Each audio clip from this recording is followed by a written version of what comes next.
Welcome to Pimp, my deer camp.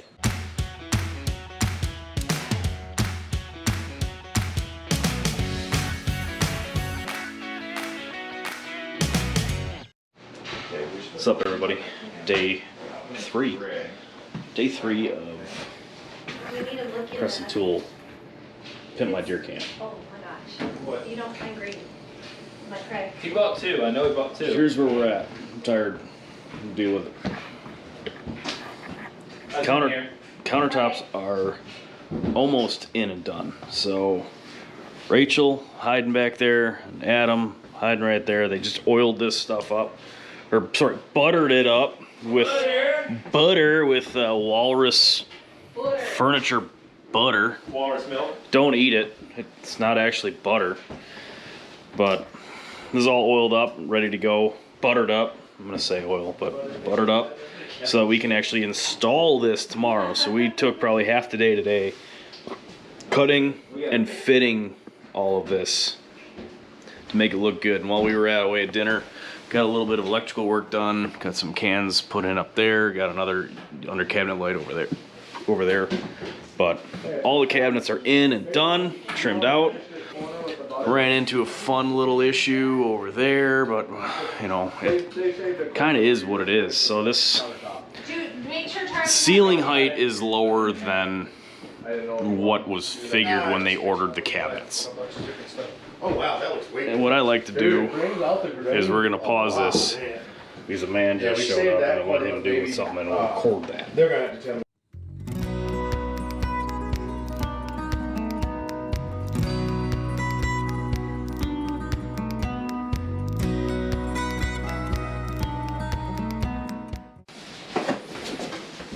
What do you think, Hal? Are we coming to life? Yeah, this walrus oil, I mean, it took a piece of butcher block and made it look like real grain wood, and it just brings out all the different grains and textures and colors. I mean, this don't even look like the same countertop I walked away from. And the good thing is you're not working with stain or anything, and you gotta believe this is good for the wood. It's like conditioning. Smells good too. Yeah, it does. It really does. Yeah. What do you think of the kitchen transformation so far? Nothing short of amazing.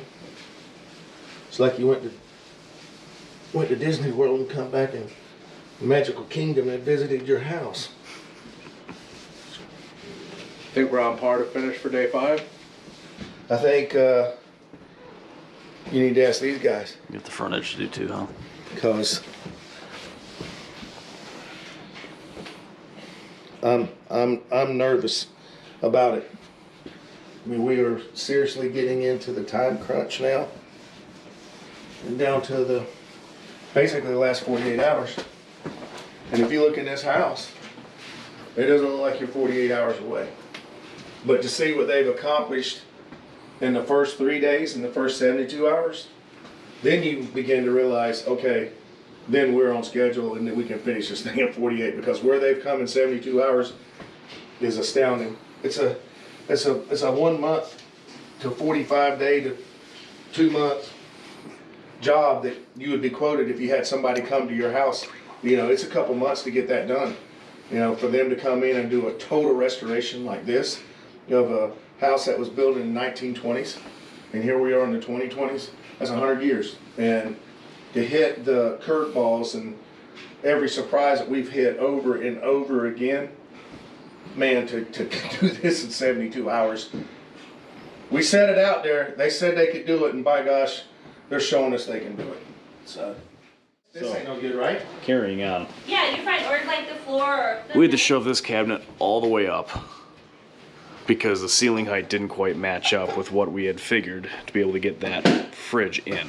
Honestly, don't even know if that fridge is going to fit. I mean, it will fit, but it's going to be close. We might have to do some modifying here. But what I typically do when I install these end panels is because when you get ceiling crown, you need to put some sort of a backer up there to carry that crown. So I typically just cut this a little longer, and therefore I have my backer without having to add anything.